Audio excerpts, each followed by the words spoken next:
हाँ, क्लास 12 के chapter 3 current electricity का ये हमारा 5वां लेक्चर है। और इस लेक्चर में हम स्टडी करेंगे कि कैसे रेजिस्टिविटी या यूं कहें रेजिस्टेंस टेम्परेचर पर डिपेंड करता है। तो आज का हमारा टॉपिक है लेक्चर 5 में टेम्परेचर डिपेंडेंस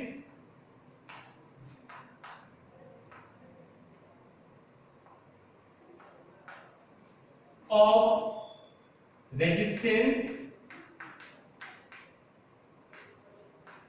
और resistivity।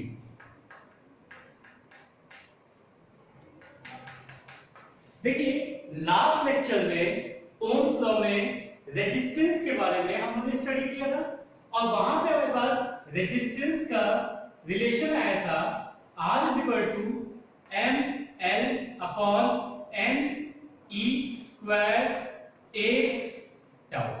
ठीक है, इसमें सारे टर्म्स हमने डिस्कस कर लिए थे कि हमारा m मास हो गया, l लेंथ हो गया, n चार्ज डेंसिटी हो गई, e charge on an electron, a area of cross section और टाउ हमारा मीन रिलैक्सेशन टाइम था। अच्छा, अब देखिए क्या होता है, ये हमारा जैसे एक कंडक्टर है, सपोज कीजिए ये एक कंडक्टर है, इसके अंदर बहुत सारे इलेक्ट्रॉन्स हैं। हमने बताया था कि 10 to the power 29 per unit volume electrons की डेंसिटी होती है इसके अंदर। तो अब देखिए अगर बाहर का टेम्परेचर हम राइज करेंगे, ये जो बाहर का टेम्परेचर है अगर ये राइज करते हैं तो उससे क्या होगा, ये उस टेम्परेचर को एब्जॉर्ब करेंगे और जब ये एब्जॉर्ब करेगा तो इनकी काइनेटिक एनर्जी क्या होगी, इंक्रीज करेगी। अच्छा, काइनेटिक एनर्जी जब इंक्रीज करेगी तो क्या होगा ये समझिए, जब काइनेटिक एनर्जी इंक्रीज करेगी ये तो बहुत तेजी से वाइब्रेट करने लगेंगे और भी तेजी से। इसका मतलब क्या होगा, यहां पे जो इलेक्ट्रॉन था इस इलेक्ट्रॉन से जाके टकराता था, यहां टकराता था, सक्सेसिव कोलिजन के बीच में जो एवरेज टाइम था वो हमारा रिलैक्सेशन टाइम था। अब यहां पे जब टेम्परेचर बढ़ गया है तो काइनेटिक एनर्जी बढ़ गई। काइनेटिक एनर्जी बढ़ने से क्या होगा कि टाउ हमारा डिक्रीज करेगा, टाउ डिक्रीज करेगा। इसका मतलब क्या होगा, फ्रीक्वेंटली हमारा कोलिजन होगा, फ्रीक्वेंटली कोलिजन होगा। इसका मतलब यहां से हम ये कह सकते हैं कि with increase in temperature, temperature increase करने में हमारा क्या होगा, एवरेज टाउ जो होगा ये डिक्रीज करेगा, ये डिक्रीज करेगा। तो अब जो यहां पे देखिए रिलेशन हमारा r टाउ पे डिपेंड कर रहा है क्योंकि बाकी सारी चीजें हमारी कांस्टेंट है। तो r का और रिलैक्सेशन एवरेज जो टाइम है उसके बीच में इनवर्स का रिलेशन है। अगर टाउ हमारा घटता है तो एज अ रिजल्ट r क्या हो जाएगा, इंक्रीज कर जाएगा। इसका मतलब it implies r increases with temperature, temperature के साथ हमारा R इंक्रीज करने लगेगा। अब देखिए यहां पे ये तो जनरल कॉन्सेप्ट हो गया हमारा कि अगर टेम्परेचर को हम इंक्रीज करते हैं तो उसका क्या इफेक्ट हमारा रेजिस्टेंस पे पड़ेगा। या हम ये भी कह सकते हैं क्योंकि रेजिस्टेंस हमने ये देखा था R is directly proportional to low, इसका मतलब एक रिजल्ट और हम ले सकते हैं कि रेजिस्टिविटी इंक्रीजेस विद टेम्परेचर। तो टेम्परेचर के साथ हमारा रेजिस्टिविटी और रेजिस्टेंस दोनों इंक्रीज कर रहा है। लेकिन बात ये आती है कि क्या जो भी हमारे पास मटेरियल होते हैं, चाहे मेटल हो, एलॉयज हो, चाहे सेमीकंडक्टर हो, सभी के लिए क्या रेजिस्टेंस टेम्परेचर के साथ इंक्रीज करता है? तो आंसर है नहीं। ये मटेरियल कैसा है हमारा उसकी कॉन्फ़िगरेशन और उसकी प्रॉपर्टीज पे भी डिपेंड करेगा। जनरली देखिए क्या होता है हमारे पास मेटल के केस में, मेटल के केस में हमने देखा कि जैसे अगर हमारे पास सपोज कीजिए कॉपर है, मेटल फॉर एग्जांपल कॉपर हमने लिया, तो इसका अगर हम रेजिस्टिविटी और टेम्परेचर का ग्राफ बनाएंगे, ये हमारा रेजिस्टिविटी अपने रेजिस्टेंस हो गया और ये टेम्परेचर हो गया केल्विन में। तो हमने ये देखा कि इसका टेम्परेचर क्या होगा, धीरे धीरे टेम्परेचर बढ़ रहा है, तो धीरे धीरे क्या होगा कि रेजिस्टेंस बढ़ेगा और सडनली बहुत तेजी से आ जाएगा। इसका मतलब इसका ग्राफ जो होगा इस तरह से ग्राफ आएगा। This graph is for metals, ये हमारा ग्राफ हो गया मेटल के लिए, जहां पे हमारे पास डायरेक्टली टेम्परेचर बढ़ने पे रेजिस्टेंस बढ़ रहा है। अब हम दूसरा लेते हैं, अब हमारे पास है एलॉयज, ठीक है। सेकंड केस में हम ये देखते हैं कि हमारे पास एलॉय है, एलॉय में बहुत सारे हैं, एग्जांपल नाइट्रोम ले लेते हैं। अच्छा, एलॉय क्या होता है पहले समझिए। एलॉय हमारे पास दो या अधिक मेटल से मिलकर बनता है। इसका मतलब जो एलॉय होगा उसके पास एक से अधिक मेटल की प्रॉपर्टी होती है। तो अगर सपोज कीजिए कि ये हमारा एक एलॉय है और एक मटेरियल ये है जिससे ये बना है फर्स्ट मटेरियल, और सेकंड मटेरियल हमारा ये है जिससे ये बना हुआ है, ठीक है, सेकंड मटेरियल। तो ऐसा भी हो सकता है कि ये मटेरियल फर्स्ट मटेरियल टेम्परेचर के साथ क्या करे कि हमारे करंट को ना अलाउ करे। अगर करंट को अलाउ नहीं करता है इसका मतलब क्या हुआ, रेजिस्टेंस बढ़ गया यहां पे। एट द सेम टाइम ये भी हो सकता है कि ये मटेरियल करंट को अलाउ करे। इसका मतलब ये जो फर्स्ट वाले का इफेक्ट था कि वो रेजिस्टेंस को बढ़ा रहा था, तो दूसरे वाले ने क्या किया कि रेजिस्टेंस को कम कर दिया। इसका मतलब यहां पे जो हमारे में रेजिस्टेंस में चेंज आता है with temperature that is negligible. तो यहां पे हमारे पास रेजिस्टेंस या रेजिस्टिविटी इन दोनों के टर्म्स में जो भी चेंज आएगा वो चेंज क्या हो जाएगा, बहुत कम हो जाएगा। तो यहां पे भी करंट हमारा क्या होगा, यूनिफॉर्मली रहेगा और रेजिस्टेंस में कोई बहुत ज्यादा चेंज नहीं आएगा। ये हमारा रेजिस्टेंस या रेजिस्टिविटी विद टेम्परेचर का कर्व है फॉर एलॉयज के लिए। तो एलॉयज में हमारे पास क्या होता है, ये इस तरह का ग्राफ फॉलो करेगा, यूनिफॉर्मली रहेगा, बहुत ज्यादा इसमें रेजिस्टेंस में चेंज नहीं आएगा। और इसीलिए हम ये कह सकते हैं कि हम एलॉयज का यूज करते हैं स्टैंडर्ड रेजिस्टर्स बनाने के लिए, ठीक है। अब तीसरा हमारे पास आता है सेमीकंडक्टर। तो सेमीकंडक्टर में बहुत सारे आपके पास सिलेबस में, इसमें एक्चुअली एक चैप्टर ही आपका लास्ट में है जिसमें आप इसके बारे में डिटेल पढ़ेंगे। तो थर्ड हमारा हो गया सेमीकंडक्टर।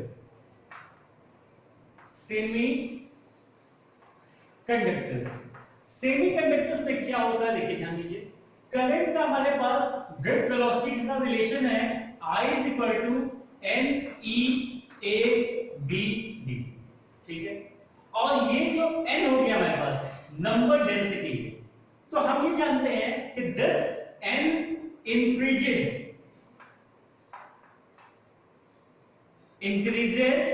with temperature। टेम्परेचर के बढ़ने से N हमारा बढ़ जाएगा, और सिंस I हमारा इस पे डायरेक्टली प्रोपोर्शनल है, इसका मतलब करंट भी हमारा क्या होगा, बढ़ जाएगा। और करंट जब बढ़ जाएगा तो आपको पता है कि रेजिस्टेंस हमारा क्या होगा, कम हो जाएगा। तो ये सेमीकंडक्टर का ग्राफ अगर हम ड्रॉ करते हैं, रेजिस्टेंस अपलिक रेजिस्टिविटी विद टेम्परेचर के लिए, तो हमारे पास कुछ इस तरह का ग्राफ आएगा, ये डिक्रीज कर रहा है। तो ये ग्राफ हो गया हमारा सेमीकंडक्टर्स के लिए, ये हो गया एलॉयज के लिए, और इसके पहले जो हमने बनाया था वो मेटल्स के लिए हो गया। तो ये तो जनरली हमारे पास हो गया कि किस तरह से ये ग्राफ के अकॉर्डिंग और क्यों ये बढ़ता है। अब यहाँ पे बहुत ही इंपॉर्टेंट चीज आती है कि किस तरह से फॉर्मूले की हेल्प से हम पता करेंगे कि हमारा रेजिस्टेंस किस मटेरियल में कितना बढ़ेगा और कितना घटेगा। तो देखिए यहां पे हमने ये देखा कि R इंक्रीजेस विद टेम्परेचर, ठीक है। R हमारा टेम्परेचर के साथ इंक्रीज कर रहा है, इसका मतलब R में कुछ वेरिएशन आ रहा है। तो अगर हम सपोज कर लें कि हमारा इनिशियल जो रेजिस्टेंस था वो R0 था और इनिशियल टेम्परेचर हमारा था T0, ठीक है। अब टेम्परेचर को जब हमने यहां से टी कर दिया, ठीक है। तो आर की वैल्यू भी क्या आ गई, आर की वैल्यू कुछ वहां पे आर आ गई। इसका मतलब रेजिस्टेंस में कितना चेंज हुआ, डेल्टा आर अगर हम निकालते हैं तो ये हमारा हो जाएगा आर माइनस आर नॉट और डेल्टा टी हो जाएगा हमारा टी माइनस टी नॉट। ये सारी चीजें हो जाएंगी। मतलब रेजिस्टेंस अगर हमारा टेम्परेचर के अकॉर्डिंग बढ़ रहा है तो हमारे पास चेंज आ जाएगा delta R, that is R minus R naught, और टेम्परेचर में जो चेंज आएगा वो, ठीक है। तो यहां से हमने देखा कि हमारा जो नया रेजिस्टेंस होगा, नया रेजिस्टेंस कौन सा होगा, ये, हाँ, ये वैल्यूज हमारी हो गई। तो अब हम यहां पे देख रहे हैं कि जो हमारा चेंज इन रेजिस्टेंस है that depends upon two factor. पहला हो गया आर नॉट, जितनी इनिशियल वैल्यू होगी उसी के अकॉर्डिंग चेंज को हम कंसीडर करेंगे। तो पहला ये आ गया। दूसरा है हमारा डेल्टा आर, डिपेंड करेगा कि टेम्परेचर में कितना चेंज हुआ, इन दोनों चीज पे डिपेंड कर गया। इसके बाद ध्यान दीजिए, अगर इन दोनों को कलेक्टिवली हम लिखें तो हमारे पास आ जाएगा delta R is proportional to R naught delta T, ठीक है। अब यहां पे हम क्या कर सकते हैं, यहां पे इस इनइक्वालिटी को हटाने के लिए हमें एक कांस्टेंट अप्लाई करना पड़ेगा, और वो कांस्टेंट यहां पे कहलाता है, अल्फा से डिनोट करते हैं आर नॉट डेल्टा टी, ये आ गया। अब देखिए, अगर हम चाहें तो डेल्टा आर और डेल्टा टी की वैल्यू यहां सब्स्टिट्यूट कर सकते हैं। उसके पहले अगर इसको अल्फा के टर्म्स में लिखते हैं तो हमारे पास आ जाएगा alpha is equal to delta R upon R naught delta T, ये आ गया। अब यहां पे सारी वैल्यूज हम सब्स्टिट्यूट कर दें तो अल्फा वाला कितना हो गया, that alpha is delta R, delta कितना है R minus R naught upon R naught delta T में टी माइनस टी नॉट। ये रिजल्ट हम बहुत ज्यादा इसमें यूज करेंगे, ठीक है। अच्छा, इस फॉर्मूले को हम थर्ड फॉर्मूला ले लेते हैं। अब देखिए, ये हमारा अल्फा जो है इसको कहते हैं temperature coefficient. Temperature coefficient alpha हमारा क्या है, टेम्परेचर कोफिशिएंट। अच्छा, अब इसकी यूनिट जरा हम ध्यान दें। देखिए, ये पूरी चीज रेजिस्टेंस आ रही है, ये भी रेजिस्टेंस है, ये यूनिट और ये यूनिट कैंसिल हो जाएगी, नीचे क्या बचेगा, सिर्फ टेम्परेचर बचेगा।